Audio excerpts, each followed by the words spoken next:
Oke, bismillahirrahmanirrahim. Assalamualaikum warahmatullahi wabarakatuh.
Belum ada yang masuk. Mas ya, Hah? Atau diingatkan di grup aja? tunggu beran.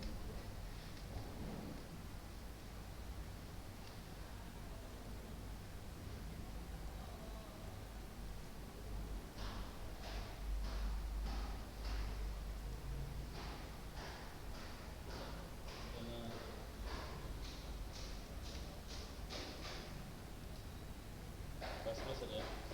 Hmm.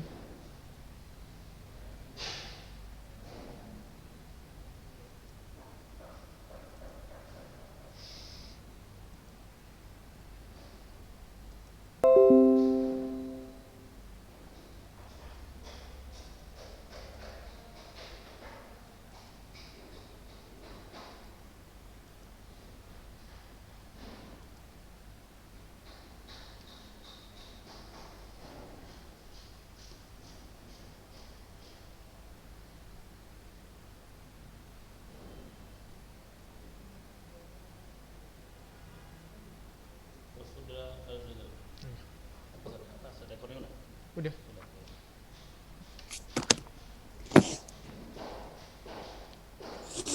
Oke, bismillahirrahmanirrahim. Assalamualaikum warahmatullahi wabarakatuh.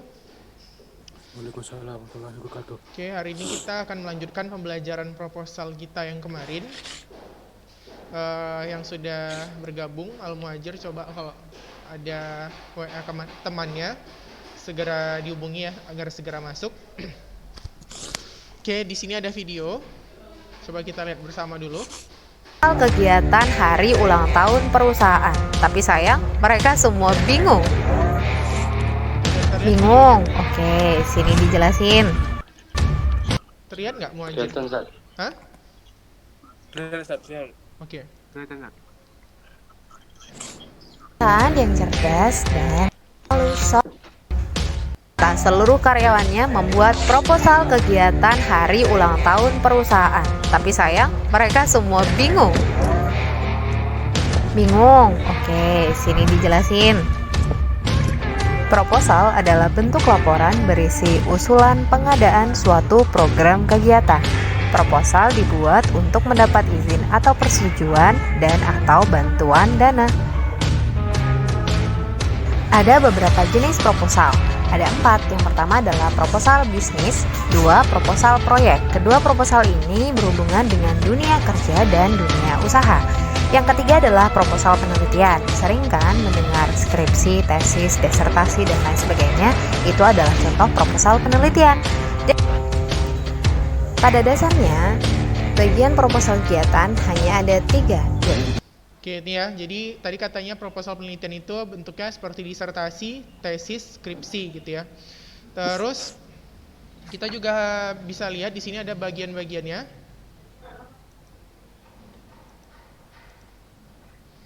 Nah, di Suatu sini program kegiatan. Proposal dibuat untuk mendapat izin atau persetujuan dan atau bantuan dana. kalau untuk uang, tapi juga untuk mendapatkan izin. Ada beberapa jenis proposal. Ada 4. Yang pertama adalah proposal bisnis, 2 proposal proyek. Kedua proposal ini berhubungan dengan dunia kerja dan dunia usaha. Yang ketiga adalah proposal penelitian. Sering kan mendengar skripsi skripsi, tesis, disertasi, dan lain sebagainya, itu adalah contoh proposal penelitian. Pada dasarnya, bagian proposal kegiatan hanya ada 3, yaitu pendahuluan, isi, dan penutup. Nah, berikut lengkapnya. Oke, ini ya. Aspek kebahasaan proposal ada 5. Yang pertama, pernyataan argumentatif yang berisi pengungkapan ide dan gagasan dari penulis. 2. Pernyataan persuasif yang berisi imbauan atau ajakan. 3. Penggunaan istilah-istilah teknis. 4. Kata kerja tindakan. Dan yang kelima adalah penggunaan verba relasio. Kamu membuat proposal, ada 3 hal yang perlu diperhatikan. Yang pertama, lakukan observasi untuk menganalisis kebutuhan di lingkungan sekitar. Yang kedua, baca literatur. Literatur ini digunakan untuk menemukan solusi dari masalah yang ada. Dan yang terakhir adalah mengembangkan hasil temuanmu menjadi proposal. Nah, sekian penjelasan Bucin tentang teks proposal. Semoga bermanfaat. Ciao! Oke. Nah, jadi yang paling penting dari yang disampaikannya tadi, di situ ada beberapa bagian. Pertama ada pendahuluan, rumusan, tujuan, sasaran, pelaksanaan jadwal anggaran. Karena proposal itu tadi tak sekedar minta uang, tapi juga bisa berupa minta persetujuan, maka rumusan masalah itu penting. Jadi kenapa kita harus melakukan sebuah kegiatan? Kenapa kita harus melakukan sebuah penelitian? Apa sih tujuannya gitu, supaya orang juga mau berkontribusi. Kalau tujuannya saja sudah tidak jelas, maka sulit untuk mendapatkan kontribusi dari orang-orang, baik itu dalam bentuk persetujuan maupun dana gitu ya. Dan kembali seperti yang saya sampaikan kemarin, dalam menulis proposal itu penting untuk melihat sasarannya, karena nanti sasaran itu akan memberikan bentuk kegiatan gitu ya.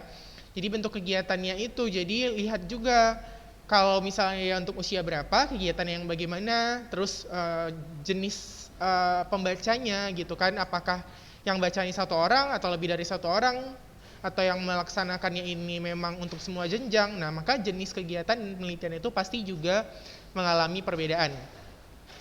Lalu punya jadwal waktu yang jelas serta anggaran dengan estimasi yang tidak mengada-ngada. Boleh lebih tapi tidak mengada-ngada. Selanjutnya katanya tadi di situ ada beberapa konten bahasanya. Bahasaan proposal ada 5. Yang pertama, pernyataan argumentatif yang berisi pengungkapan ide dan gagasan dari penulis. 2. Pernyataan persuasif yang berisi imbauan atau ajakan. 3. Penggunaan istilah-istilah teknis. Istilah teknis ya, jadi istilah teknis itu istilah yang merujuk pada bidang ilmu tertentu. Misalnya kamu menjelaskan proposal penelitian, kamu tentang bagaimana cara kita untuk membuat sebuah bahan bakar yang hemat energi atau bisa diperbarui gitu. Misalnya ada nama-namanya di sana bilangan oktan, terus nilai keseimbangan antara reaksi dengan hasil filtrasi limbah gitu-gitu. Jadi ada hal-hal yang sifatnya itu bisa dijelaskan berdasarkan bidang ilmu tertentu. Atau kamu melakukan proses penelitian bioteknologi, misalnya pembuatan yogurt dengan bakteri apa misalnya gitu.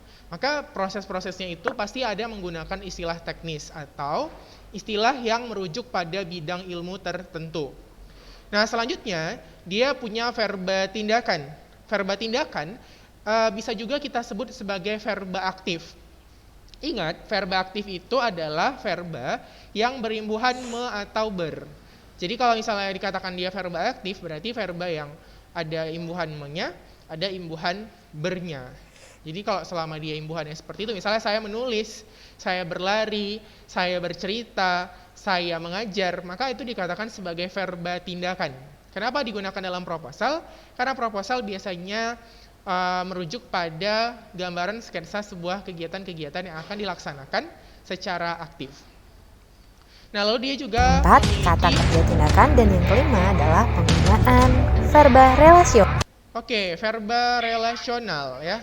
Jadi verba relasional itu, ini boleh dicatat ya, sambil saya bicara, sambil dicatat konten kebahasaannya, karena supaya ingat gitu. Kalau cuma dengar-dengar aja pasti lupa. Jadi kalau ada buku catatannya, ada pulpennya, segera sambil ditulis. Konten kebahasan proposal itu ada kalimat argumentatif, pernyataan persuatif, verba relasional, verba tindakan, istilah teknis. Nah, jadi verba relasional itu adalah verba yang pada dasarnya disebut sebagai kopula atau kata kerja definitif. Misalnya, kata adalah, merupakan, ialah, gitu. Misalnya, saya mendefinisikan mentega sebagai produk olahan bakteri Leptonostoceremoris, gitu. Atau bioteknologi adalah kesatuan kerja antara bakteri dengan teknologi dalam sistem biologi yang sangat muktahir. Jadi kata-kata adalah, ialah, merupakan, sebagai, tergolong itu ke dalam masuk ke dalam verba relasional atau verba yang menghubungkan antara sebuah objek dengan hasil definisinya. Saya ulang ya, verba relasional adalah verba yang menghubungkan sebuah objek dengan konsep definisinya, gitu ya. Jadi apa objeknya, definisinya apa, maka dia dihubungkan dengan verba. Verbanya itu namanya verba relasional. Apa contohnya? Seperti ialah, adalah, merupakan, sebagai, menjadi, tergolong. Oke? Saya ulangi ya. Ialah, adalah, merupakan, sebagai, menjadi, tergolong. Nah, itu tergolong ke dalam verba relasional. Oke? Sampai di situ dulu. Ada pertanyaan tidak? Ini kan saya merimain materi yang semalam sudah kita pelajari. Tapi ini saya tegaskan kembali lewat video. Mana tahu dari video mungkin kamu jauh lebih mudah mengingatnya. Seperti itu. Oke? Kalau ada pertanyaan boleh ditulis di chat atau hidupkan mikrofonnya. Jadi karena kamu kan sudah kelas 11, jadi agak-agak aktif lah ya, sering komen. Jadi saya bisa tahu, oh ini si A seperti ini pemahamannya gitu. Oke? Nah, kalau tidak ada pertanyaan, maka kita akan masuk ke bagian buku ya. Coba buka bukunya masing-masing. Ini biar saya share aja bukunya. Nah, yang di halaman 143. Semalam kan saya suruh baca ya. Ada latar belakang di situ.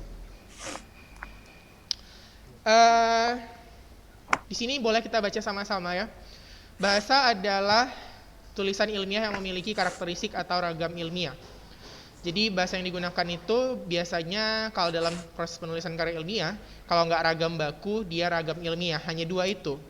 Ragam baku itu merujuk pada kamus, ragam ilmiah itu merujuk pada bidang ilmu tertentu. Oleh karena itu, tulisan ilmiah menggunakan ragam bahasa tersendiri, yaitu ragam tulis ilmiah.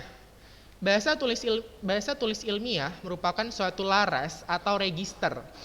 Laras atau register itu adalah jenis pola berbahasa tertentu pada penggunaan keterampilan berbahasa ya. Dalam ragam bahasa resmi baku yang harus disusun secara jelas, teratur, dan tepat makna. Ragam bahasa ilmiah yang digunakan dalam tulisan ilmiah, dalam hal ini adalah mading, majalah, terus harus memiliki ketentuan agar mampu mengkomunikasikan pikiran, gagasan, pengertian secara lengkap, ringkas, dan tepat makna. Salah satu ciri ragam bahasa tulis ilmiah adalah lebih mengutamakan kalimat pasif daripada aktif. Oke, coba nih yang bisa jawab saya kasih 15 poin. Kenapa sih ragam bahasa ilmiah itu harus mengutamakan yang kalimat pasif daripada aktif? Ada yang bisa? Coba hidupkan mikrofonnya. Atau coba hidupkan videonya lah semua. Ini ada orangnya nggak ya? Oke, nanti jangan-jangan saya bicara sama komputer pula ya kan? Ada Ustaz. Abdurrahman, are you there? Coba bukalah ini mikrofonnya lah minimal. Kalau tidak mau menunjukkan video, mikrofonnya coba dihidupkan. Coba Abdurrahman, kira-kira kenapa sih karya ilmiah itu lebih mengutamakan bahasa yang kalimat yang pasif daripada aktif gitu? Silakan Abdurrahman. Abdurrahman.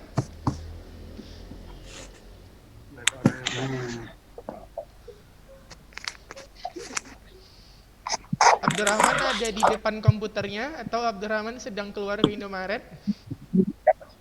Sini Ustaz. Gak ada orangnya tuh, Ustaz. Gak ada orangnya. Oke, Sini, coba yang Kak. lain lah. Hiban, coba dihidupkan ininya, mikrofonnya, terus videonya mungkin. Sekali-sekali biar saya tahu mana orangnya gitu kan.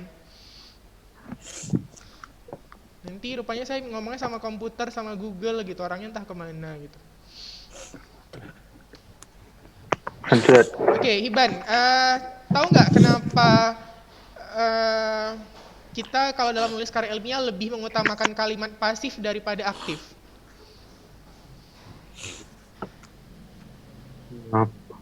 Ya, boleh dijawab. Kalau dijawab kasih poin 5 poin. Untuk nilai tugas harian ya. Jadi sama saya itu tidak ada nilai jin gitu. Maksudnya tidak pernah komen, tidak pernah masuk tugas tiba-tiba nilainya tinggi gitu. Semua nilai yang keluar nanti adalah hasil kerja keras kamu selama proses pembelajaran. Oke, silahkan.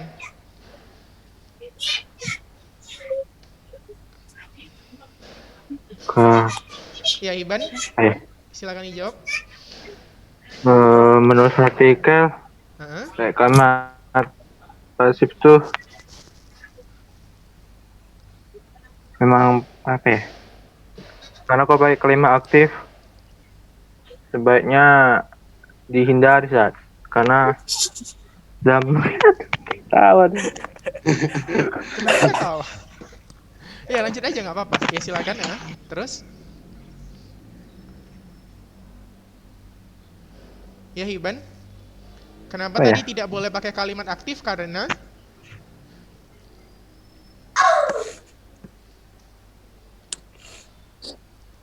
Karena apa? Kenapa ya? Kurang baca kan? Oh kurang baca, oke. Astagfirullah. Coba Muhajir, bisa nggak?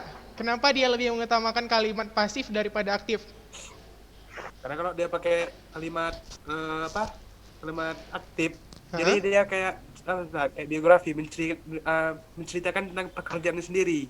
Tapi kalau dia pakai kalimat pasif, dia tuh menceritakan pekerjaan orang lain atau hal-hal yang harus dikerjakan. Oh oke, good. Thank you untuk Muhajir 5 poin untuk nilai itu guys. Nah, jadi salah satu alasan kenapa dalam proses menulis karya ilmiah kita harus menggunakan kalimat pasif itu disebabkan kalimat pasif itu menggambarkan objektivitas. Saya ulang ya, kenapa dalam karya ilmiah kita harus menggunakan kalimat pasif? Karena dalam kalimat pasif itu menggambarkan objektivitas. Jadi kalau misalnya kita cenderung menggunakan kalimat yang aktif, itu lebih subjektif sifatnya. Ini pembelajaran kalau nanti kamu udah kuliah gitu ya. Jadi kalau nulis karya ilmiah, jangan sekali-sekali menggunakan kalimat aktif. Ingat, yang aktif itu berimbuhan me dengan ber. Jangan pernah gunakan predikat seperti itu ketika kita menuliskan karya ilmiah seperti disertasi, tesis, skripsi, makalah. Karena apa? Karena itu mengandung nilai subjektivitas. Subjektif itu maksudnya berdasar pada pendapat pribadi penulisnya. Jadi orang tidak akan menerima sebuah karya ilmiah yang lebih banyak unsur pendapat pribadi. Kita kan karya ilmiah ini berpikirnya secara empiris dan logis. Mana mau orang menerima pendapat pribadi orang yang belum tentu benar. Seperti itu, makanya dalam karya ilmiah kita dituntut menulis sesuatu yang sifatnya objektif. Objektif itu melaporkan sesuatu dengan kondisi yang sesuai di lapangan. Ya kalau di lapangan kondisinya banjirnya 2 meter, ya 2 meter kita buat. Jangan ditambah-tambahi, jangan dikurang-kurangi, jangan didramatisir.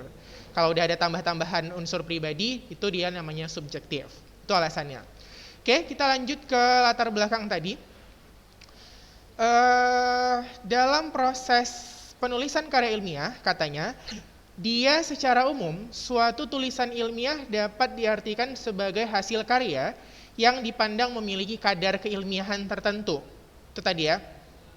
Karya ilmiah dapat dikomunikasikan secara tertulis dalam bentuk tulisan ilmiah. Dengan demikian, tulisan ilmiah adalah semua bentuk tulisan yang memiliki kadar ilmiah pada keilmuannya. Artinya gini, kalau kamu nulis sebuah karya ilmiah, gitu ya, kamu tidak boleh, karena nanti karya ilmiah ini ada di pertemuan berikutnya, ini kan proposal setelah itu karya ilmiah. Jadi kalau nulis karya ilmiah itu tidak boleh, tidak ada rujukan. Jadi kalau membahas sesuatu tentang biologi, ya kita harus ada rujukan buku biologi atau minimal kamus biologi. Kalau bahas tentang ekonomi ya minimal harus tahu tentang standar equilibrium, bursa saham, tingkat pajak, presentasi bunga. Ya jangan kita ngasih pendapat pribadi doang gitu. Jadi orang nggak akan percaya. Lalu berbeda dengan karya sastra atau karya seni, karya ilmiah mempunyai bentuk dan sifat yang formal. Jadi dia nggak ada kata-kata lebay, terus kata-kata seperti ungkapan, majas, peribahasa itu tidak didapati dalam karya ilmiah. Ya, jadi dia semuanya bermakna denotasi. Kalau kamu bilang di situ kepala besar, maksudnya memang kepala yang besar, bukan kepala besar sombong. Jadi dalam karya ilmiah tidak pernah dijumpai idiom. Ya. Selanjutnya, suatu tulisan ilmiah pada hakikatnya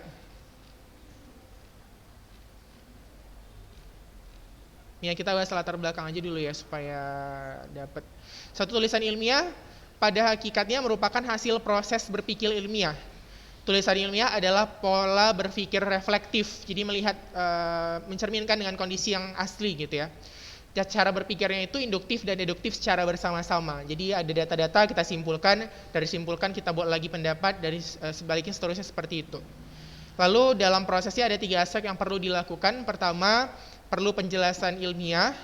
Jadi bukan misalnya gini, kalau buat tape itu nggak boleh kena udara, nanti tapenya nggak jadi, atau tutup aja, kalau misalnya dibuka-buka atau tahu orang nanti tapenya nggak jadi karena ada jinnya katanya gitu. Itu bukan alasan ilmiah, gitu kan? Kalau yang dikatakan alasan ilmiah itu kenapa kalau misalnya kita buat tapai itu harus di ruangan yang tertutup, karena kita menggunakan bakteri yang bernafas secara anaerob atau tidak menggunakan oksigen.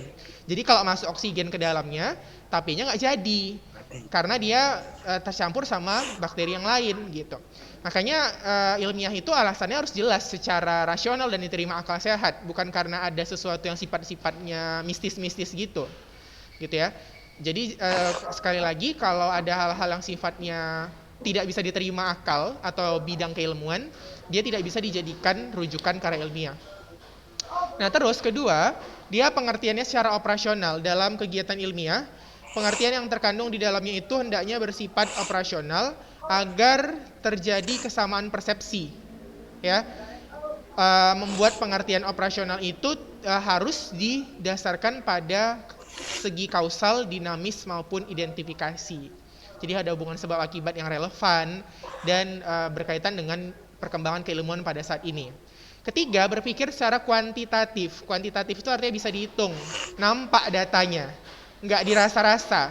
Misalnya saya bilang gini, saya lihat pelajar sekarang itu banyak yang jahat lah. Itu nggak bisa dijadikan karya ilmiah, karena jahat itu kan pendapat pribadi saya yang relatif dan nggak ada datanya. Tapi kalau misalnya berdasarkan hasil sensus, sekitar 70% pelajar saat ini sudah terlibat pergaulan bebas dan narkoba, misalnya gitu. Nah, itu bisa dijadikan data ilmiah gitu. Tapi kalau cuma pendapat pribadi yang nggak ada hitungannya, nggak ada datanya, maka itu tidak bisa dikatakan sebagai dasar ilmiah.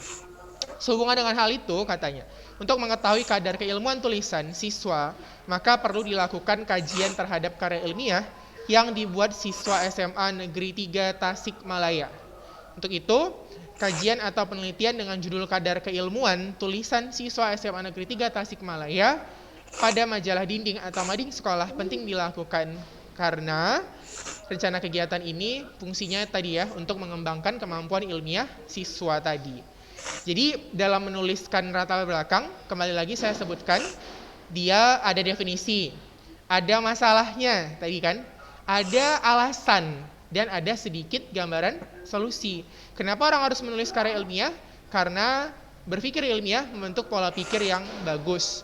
Pola pikir itu menunjang kemampuan belajar dalam proses belajar di sekolah maupun di lapangan. Makanya orang melamar kerja itu diwawancarai untuk melihat kerangka berpikirnya sebenarnya, bukan melihat dia pintar atau bodoh. Gitu ya. Ada orang yang banyak hafalan, tapi dia nggak tahu hafalan itu mau dipakainya untuk apa. Gitu. Tapi ada yang dia sedikit aja dia tahu, tapi dia tahu mengarahkan ilmunya itu dipakai kemana. Gitu. Itu yang penting sebenarnya. Dalam industri 4.0 atau pembelajaran abad 21 yang sekarang sedang digalakkan ini, learn how to learn is more important thing than your intelligence. Jadi cara belajar kita itu lebih penting kebanding isi pelajaran itu sebenarnya gitu. Jadi kalau kamu nggak punya kemampuan mendedikasikan hasil belajar kamu untuk sesuatu yang bermanfaat, ya percuma gitu. Kamu banyak ngapal, banyak lihat buku, banyak ngitung segala macam. Toh kita beli sayur nggak pakai logaritma gitu kan? Atau kamu belanja di supermarket pernah nggak pakai limit trigonometri kan? Nggak pernah gitu kan? Tapi sebenarnya belajar matematika, bahasa, tujuannya bukan seperti itu, tapi mengembangkan pola berpikir kamu secara logis. Jadi ketika belajar matematika, kamu diajarkan memutuskan hal secara logis. Ketika belajar bahasa, kamu diajarkan mengorganisasikan hal-hal secara sistematis, gitu ya. Itu yang dimaksudkan dalam proses pembelajaran yang ilmiah dan praktis tadi, gitu ya. Nah, selanjutnya dalam proses pembuatan karya ilmiah, ini kita kembali ke konten bahasa. Kalau yang lain boleh dibaca sendiri lah nanti ya, sampai tujuan, kontribusi, tinjauan pustaka. Nah ini boleh dibaca sendiri kalau hari Minggu. Dan memang harus kalau memang mau bisa. Karena waktu yang sedikit ini tidak cukup membahas semua materi. Jadi saya harap kamu di rumah rajin membaca. Kalau belajar bahasa Indonesia, harus rajin baca, itu syaratnya. Kalau enggak memang sulit. Apalagi nanti ngerjakan soal TPS ketika mau masuk universitas. Kalau sekarang namanya lagi ada AKM ya, asesmen kompetensi minimal, yang nanti bakal diujikan sama kamu, mengukur tingkat keterbacaan. Kalau nggak lulus itu nanti nggak bisa tamat SMA katanya kan. Itu semua didasarkan pada kemampuan membaca. Nanti ajalah bacanya kalau udah mau ujian. Malam terakhir ujian situ saya belajar sampai hidung saya berdarah. Nggak bisa gitu ya.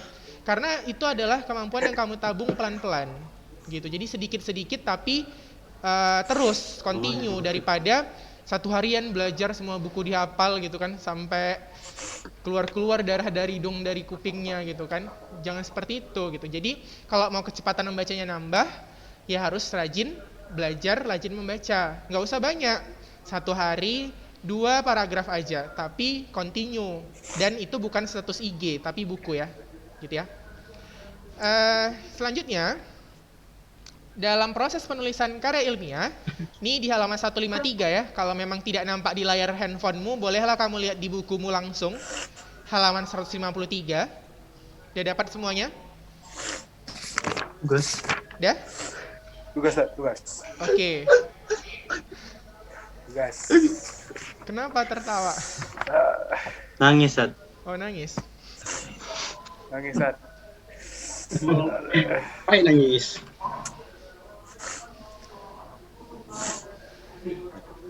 Oke.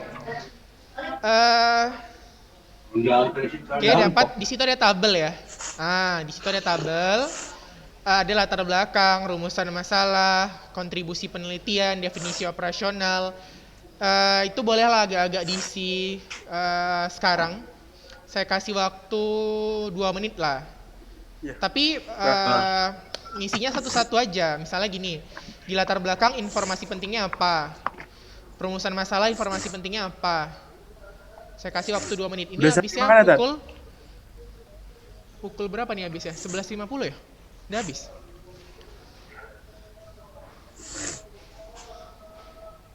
Bentar ya, saya lihat dulu. Oh iya, udah mau habis. Oke lah, kalau gitu itu nanti jadi tugas di rumah ya.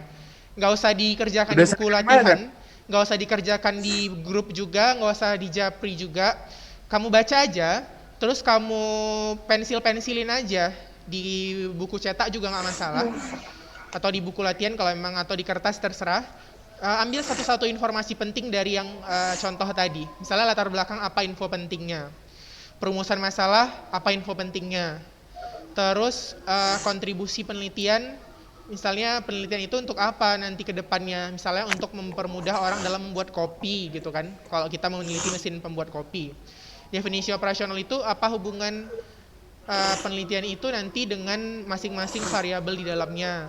Cari aja semua informasi penting yang kamu anggap berupa fakta, semuanya dalam tabel itu. Itu PR di rumah. Nanti pemeriksaannya di pertemuan berikutnya. Jadi pertemuan berikutnya nanti bakal saya tanya nih, apa info penting, satu-satu orang saya suruh, misalnya latar belakang, coba misalnya si A, apa informasi pentingnya gitu kan, perumusan masalah, apa informasi pentingnya gitu. Jadi setiap orang menjawab satu-satu saja gitu ya. Oke, sampai di situ ada pertanyaan tidak? Enggak ada. Nggak ada, Nggak ada. bisa? Ya, jadi hari Minggu Insya coba Allah. dibaca contoh proposalnya, masing-masing tabel diisi mana yang informasi pentingnya. Nanti saya tanya secara lisan saja untuk ulangan harian 1. Jadi ulangan harian saya lisan. Jadi yang nggak bisa jawab 0, yang bisa jawab 1 soal poinnya 50, 2 soal 100, 2 sempurna berarti nilainya perfect. Kalau nggak sempurna mungkin 80 atau 90. Gitu ya. Jadi kembali saya ingatkan, nilai yang muncul itu, kita kan nggak boleh bohong ya dalam Islam. Jadi nilai yang muncul itu adalah nilai hasil kerja keras kamu, bukan nilai hasil manipulasi. Jadi kalau mau dapat nilai, ya aktif, ya